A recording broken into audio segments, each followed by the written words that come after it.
Hey everyone, and welcome to today's Explainer. We're jumping right into a pretty wild mix of current affairs for June 27th, 2026. We're covering everything from literal cutting-edge defense tech to, believe it or not, ancient medical history. Let's get right into it. Okay, here's our game plan for today.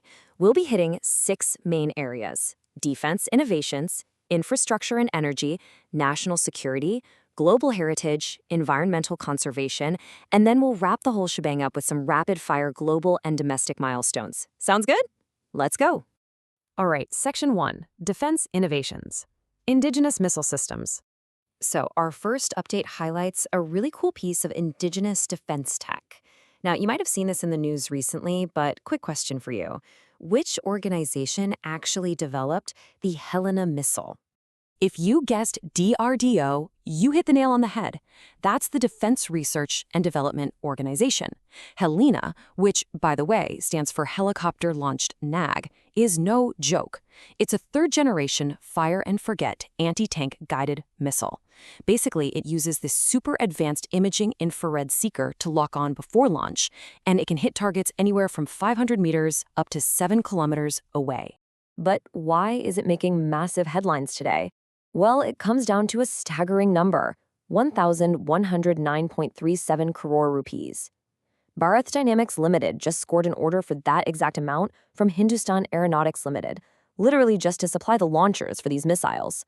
So yeah, an absolutely massive boost for our indigenous defense manufacturing. Now, here's a crucial little pro tip, especially if you're prepping for exams anytime soon. Don't get these two mixed up. Helena is specifically the helicopter-launched version of the NAG missile, but if you're talking about the Air Force variant, that one is called Dhruvastra. Just keep that distinction in your back pocket. Moving right along to Section 2, Infrastructure and Energy, Powering the Future. Let's shift gears to some massive physical infrastructure. The sources highlight the Kuru hydroelectric power project currently being built in Jammu and Kashmir. But let's test your geography real quick. Which river is this giant project actually being built on? It's the Chenab River. And this project is moving fast, guys. It's actually over 83% complete right now. Geographically speaking, it's sandwiched right between two other major projects on the Chenab. You've got the Kurtai second project upstream and the Kwar project downstream.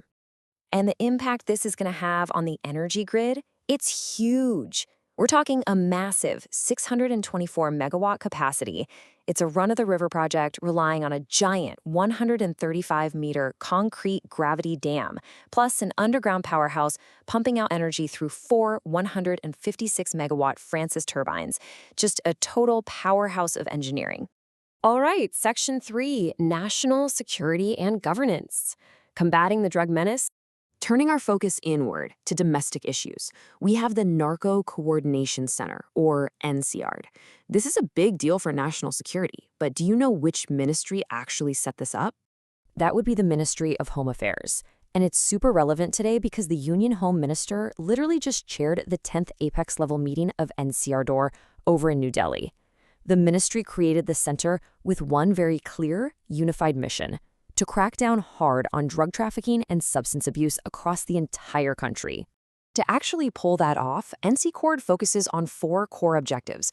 They want to enhance coordination, improve communication, foster cooperation, and really boost intelligence sharing among different states and law enforcement agencies.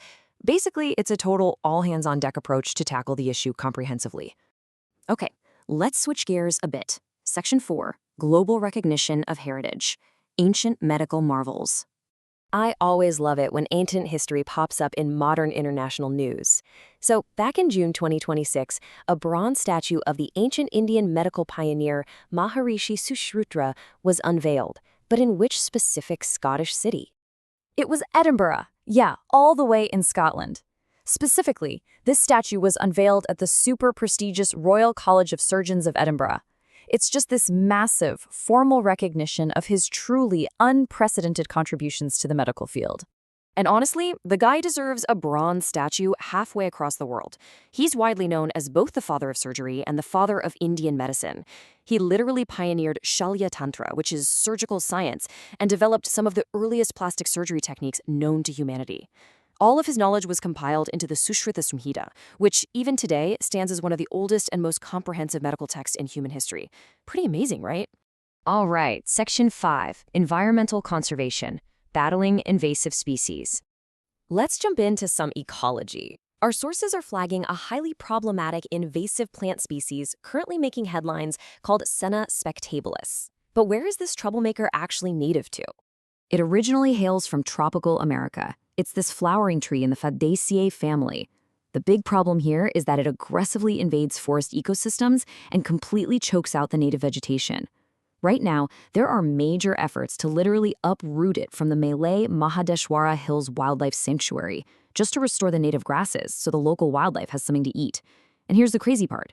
Despite the absolute havoc it wreaks when it invades, globally it's actually classified as least concern on the IUCN Red List.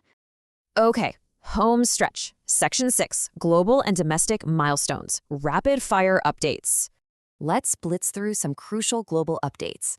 First up in tech, India just kicked off the world's first nuclear heat-based hydrogen production facility. Seriously cutting-edge stuff.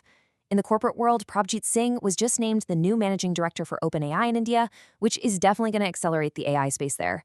Over in the environment sector, a 400-year-old agricultural pond in Purnakuppam, Puducherry, just got completely rejuvenated. On the global relief front, India launched Operation Amistad to send humanitarian aid to earthquake-hit Venezuela. And finally, in development news, the very first National Rural Development Conference 2026 was held, running with the theme Viksit Gram, Viksit Bharat, which translates to Developed Village, Developed India. So just take a step back and look at the sheer span of human achievement we just covered today.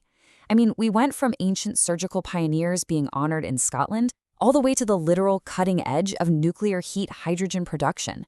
It really makes you wonder, how will the innovations we're seeing today end up shaping tomorrow's history?